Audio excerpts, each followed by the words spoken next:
to Storytime with Miss Rachel. Do you have a favorite color? I have lots of favorite colors. It's hard for me to choose just one. Do some of you have that problem too? Did you just like all the colors? Today, we're going to read about a little boy and his purple crayon. Today's story is Harold and the Purple Crayon.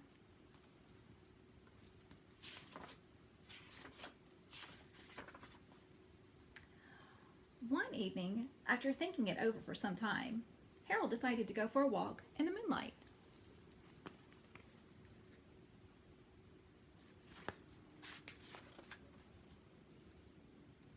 There wasn't any moon, and Harold needed a moon for a walk in the moonlight, and he needed something to walk on.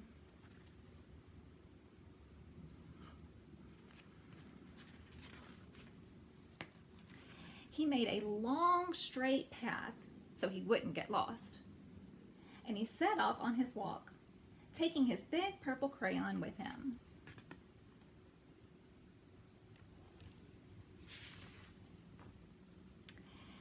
He didn't seem to be getting anywhere on the long, straight path, so he left the path for a shortcut across a field, and the moon went with him.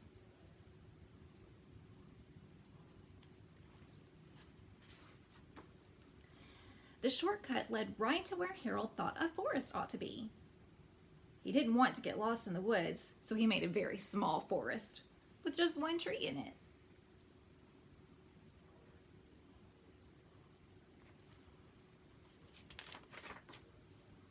It turned out to be an apple tree.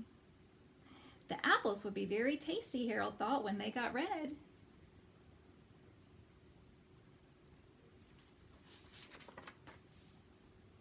So he put a frightening dragon under the tree to guard the apples. It was a terribly frightening dragon.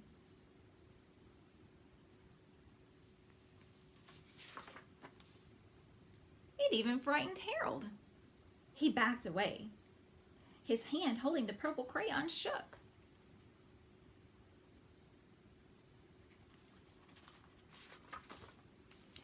Suddenly, he realized what was happening, but by then Harold was over his head in an ocean.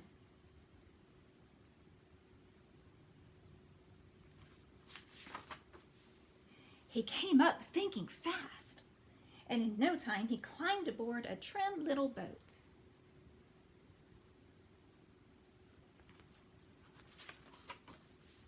He quickly set sail, and the moon sailed along with him.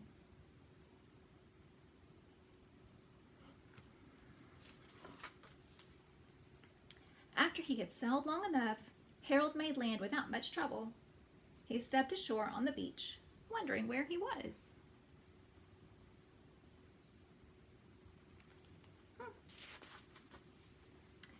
The sandy beach reminded Harold of picnics, and he thought of picnics made him hungry.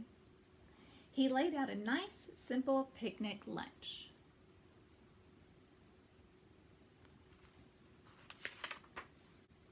There was nothing but pie, and there were all 9 kinds of pies that Harold liked best.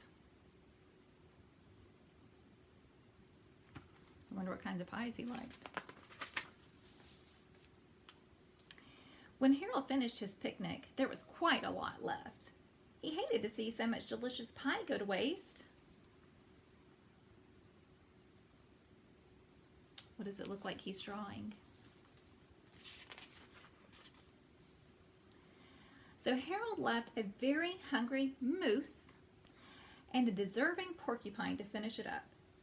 And off he went, looking for a hill to climb so he could see where he was.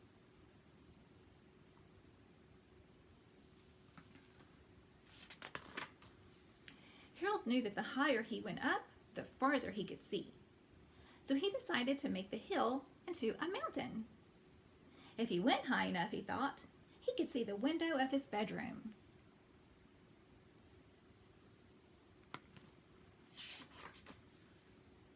He was tired, and he felt he ought to be getting to bed.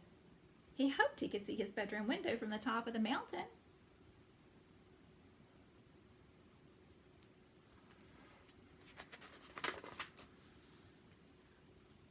But as he looked down the other side, he slipped. And there wasn't any other side of the mountain. He was falling in thin air.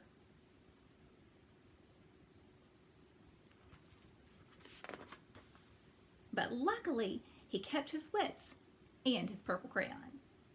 He made a balloon and he grabbed onto it.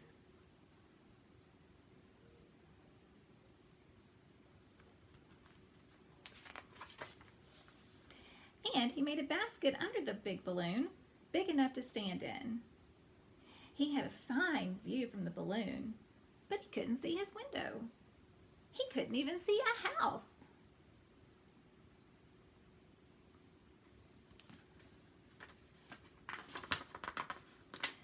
So he made a house with windows. And he landed the balloon on the grass in the front yard.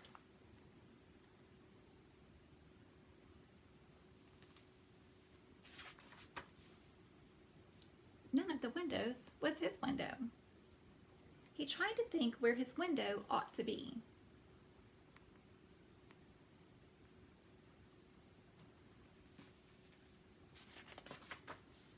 He made some more windows.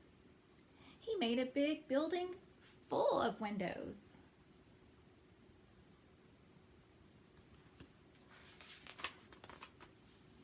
He made lots of buildings full of windows. He made a whole city full of windows. Look at all those buildings he drew. It's a lot of buildings to draw. But none of the windows was his window. He couldn't think where it might be.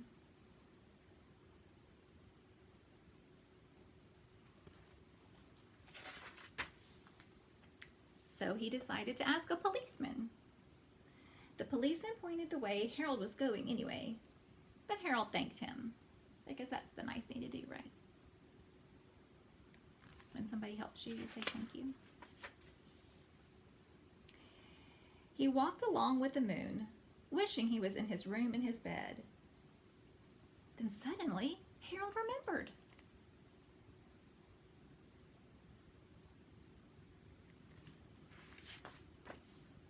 He remembered where his bedroom window was when there was a moon.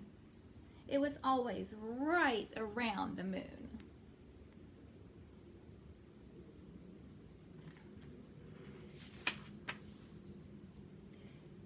And then Harold made his bed.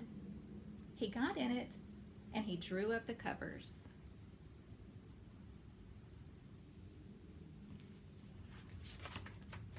The purple crayon dropped to the floor, and Harold dropped off to sleep.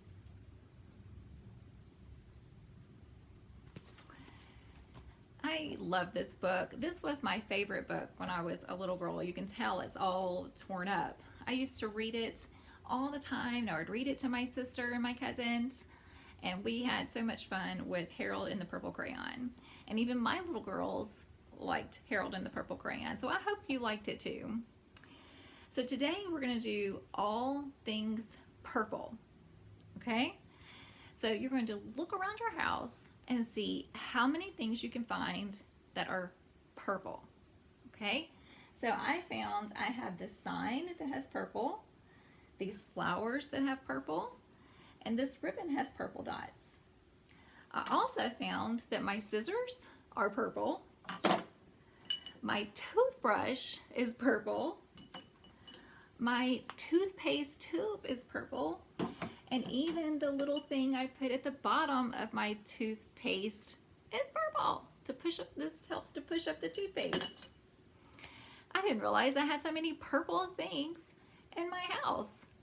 And then I was looking at my bookcase back here, and there are some books that are purple. Lots of purple in my house.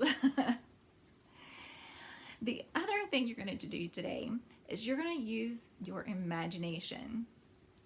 Harold has a great imagination. He drew a one-tree forest. and a scary dragon to take care of the apples. He made a picnic lunch and left a moose and porcupine to eat it. A great imagination. So I want you to take your purple crayon or your purple pencil or your purple marker, whatever you've got, and I want you to draw something wild and crazy, something silly, something sweet, whatever you want to draw. Do like Harold, use your imagination, and only with a purple crayon do you do your drawing. You could also have a picnic today, have an apple, since Harold had an apple tree, have pie. I hope you had fun with Harold and the Purple Crayon, and I hope you have fun exploring the world of purple. Thanks for joining me in my library today. I'll see you next time.